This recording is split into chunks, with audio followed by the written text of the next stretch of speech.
पिछले दिनों फैले नागपुर में तनाव के बाद एक बड़ी खबर निकलकर सामने आ रही है कि औरंगजेब कब्र विवाद के बाद और नागपुर में जिस तरीके से तनाव हुआ था उसके बाद प्रशासन के द्वारा कुछ एफआईआर दर्ज किए गए थे और अब जानकारी निकलकर सामने आ रही है कि विश्व हिंदू परिषद, जी हां, विश्व हिंदू परिषद और बजरंग दल से जुड़े कई लोगों को प्रशासन ने गिरफ्तार किया है, या दूसरी लफ्ज़ में कह लें कि कई लोगों ने अपने आप को सरेंडर किया है पुलिस के दबाव के आगे।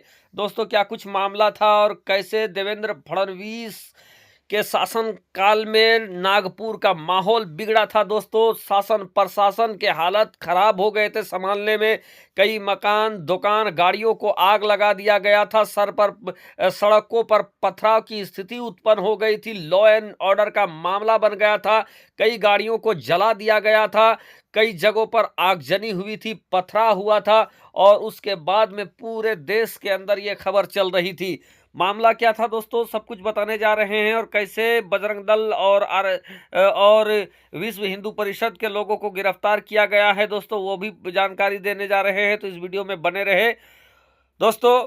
देवेंद्र फडणवीस जो कि महाराष्ट्र के मुख्यमंत्री हैं और उन्हीं के शासनकाल में पिछले दिनों नागपुर का माहौल बिगड़ गया था। आप तस्वीरें देख सकते हैं किस तरीके से चारों तरफ आग लगी, आग और हाहाकार मचा हुआ था। प्रशासन के लोग हर तरफ मौजूद थे दोस्तों। वजह यह था कि बजरंग दल ने छावा फिल्म देखने के बाद अचानक औरंगजेब की कब्र को तोड़ने का ऐलान कर दिया था दोस्तों। चूंकि पिछले दिनों एक फिल्म रिलीज हुआ जिसने देश के अंदर मुगल बादशाह औरंगजेब के प्रति इस कदर नफरत को पैदा कर दिया कि जगह जगह पर मुसलमानों के खिलाफ नाराबाजी, औरंगजेब के खिलाफ नाराबाजी और सबसे बड़ी बात कि विश्व हिंदू परिषद ने 6 दिसंबर जैसा कार सेवा करने का ऐलान कर दिया था। यानी जिस तरीके से वे 6 दिसंबर 1992 को जिस तरीके से बाबरी मस्जिद को शहीद कर दिया गया था, उसी तरीके का काम करने का विश्व हिंदू परिषद ने ऐलान किया था। और उसके बाद दोस्तों पिछले दिनों नागपुर के माहौल इलाके में पिछले दिनों बजरंग दल और विश्व हिंदू परिषद के कार्यकर्ताओं ने एक प्रदर्शन किया और उस प्रदर्शन के दौरान दोस्तों मुगल बादशाह हजरत औरंगजेब के पुतला को जलाया गया, औरंगजेब आलमगीर के पुतला को जलाया गया और पुतला जिसमें बनाया गया था दोस्तों वो चादर थी और उस चादर में कुरान मुकद्दस की आयत लिखी गई थी और कुरान मुकद्दस की आयत लिखी हुई चादर को जलाया गया। तो जब ये खबर लोगों तक पहुंची कि कुरान की आयत लिखी हुई चादर को जलाया गया है तो मुसलमानों के भावना आहत हुए। कुरान की आयत लिखी हुई चादर को जलाने की खबर एकदम सनसनी फैलाने की तरह हर तरफ फैला और उसके बाद माहौल खराब हो गया था। माहौल इस कदर खराब हुआ दोस्तों तो कि पुलिस को धारा 144 लागू करना पड़ा और कई लगभग 5 से 6 एफआईआर दर्ज करने पड़े दोस्तों। और जो जानकारी निकलकर सामने आ रहा है कि लगभग 1000 से 1200 लोगों के ऊपर एफआईआर हुआ है, जिसमें कई लोग नामजद तो कई लोगों का नाम अज्ञात में रखा गया है।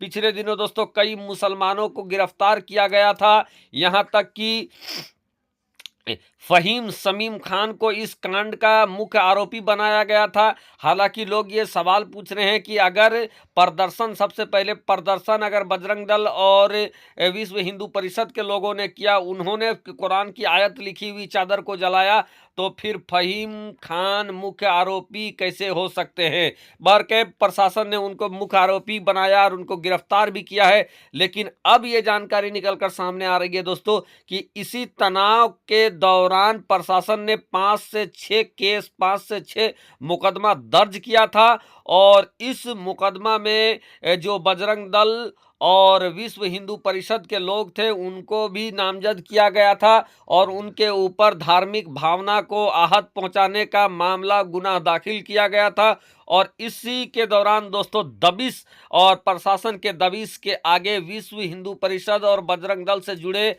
8 लोगों ने सरेंडर किया है दोस्तों, जो जानकारी निकलकर सामने आ रही है। और फिर उनको गिरफ्तार करने के बाद उनको आगे जेल के लिए भेज दिया है।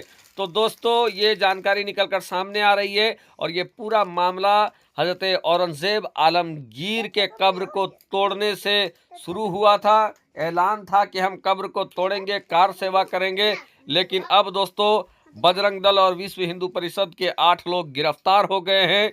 कई मुसलमान गिरफ्तार हो गए हैं। कई मकान दुकान नागपुर के अंदर जलकर खाक हो गए हैं। गाड़ियां जलकर खाक हो गई है। 2 पहिया वाहन जलकर खाक हो गए हैं। जेसीबी मशीनों में, बुलडोजर में आग लगा दिया गया था। कई गाड़ियों में आग लगा दिया गया था। पथराव के बाद दोस्तों प्रशासन के कई लोग भी घायल हुए थे, जख्मी हुए थे। तो माहौल को पूरी तरीके से बिगाड़ने का काम किया गया था दोस्तों। और उसका अब क्रिया प्रतिक्रिया निकलकर सामने आ रहा है कि अब माहौल तो ठंडा हो गया है, लेकिन अब गिरफ्तारी का दौर चालू हो गया है। और इसी क्रम में लगभग 8 बजरंग दल और विश्व हिंदू परिषद के लोगों को अब गिरफ्तार किया गया है, पकड़ा गया है। कई मुसलमानों को पहले ही गिरफ्तार कर लिया गया है। लगभग हजारों लोगों के ऊपर प्राथमिकी दर्ज कर लिया गया है दोस्तों। और ये मामला अभी शांत नहीं हुआ है। हालांकि अब प्रशासन लगातार छापेमारी करके लोगों को गिरफ्तार करने की कोशिश कर रही है। जानकारी के मुताबिक लगभग 200 लोगों का पहचान किया गया है सीसीटीवी फुटेज के जरिए, वीडियोस के जरिए। और कई जगह पर सीसीटीवी कैमरा फूटे पड़े हुए हैं, टूटे पड़े हुए हैं। तो उनका भी जानकारी लगा रही है प्रशासन की ये सीसीटीवी कैमरा कैसे फूटे हैं, टूटे हैं, और उसका जांच करके लोगों को गिरफ्तार किया जा रहा है। लेकिन जो जानकारी मिल रही है दोस्तों, लगभग 200 लोगों की पहचान हुई है और अब सभी के ऊपर गिरफ्तारी की तलवार लटक रही है, अटक रही है, भटक रही है। दोस्तों पिछले दिनों से ये देखा जा रहा है कि देश भर में अलग अलग जगहों पर मुसलमानों को उकसाने का काम किया जाता है और मुसलमान इस उकसावे में आ जाते हैं। और फिर ये होता है कि उकसाने वाली वीडियो तो चलता नहीं है, लेकिन मुसलमान जो हरकत करते हैं वो वीडियो वायरल होता है और उसी के तहत मुसलमानों की गिरफ्तारी भी टनाटन सनासन दनादन होती है। तो मुसलमान इस चीज़ को समझ नहीं रहे हैं दोस्तों। और पिछले दिनों से लगातार मुसलमानों को उकसाने का प्रयास किया जा रहा है और मुसलमान उकसावे में आ जाते हैं और फिर अपने ही पैरों में कुल्हाड़ी मार लेते हैं, खुद फंस जाते हैं। और यही मामला लगातार हो रहा है। और नागपुर के अंदर भी ऐसा ही मामला हुआ दोस्तों, जहां कुरान की आयत लिखी हुई चादर को जलाकर मुसलमानों को उकसाने की कोशिश किया गया। मुसलमान उकसावे में आ गए और अब देखें कि दूसरे धर्म से ज़्यादा यानी विश्व हिंदू परिषद और बजरंग दल से कई गुना ज़्यादा मुसलमानों की गिरफ्तारी हुई है। लेकिन फिलहाल दोस्तों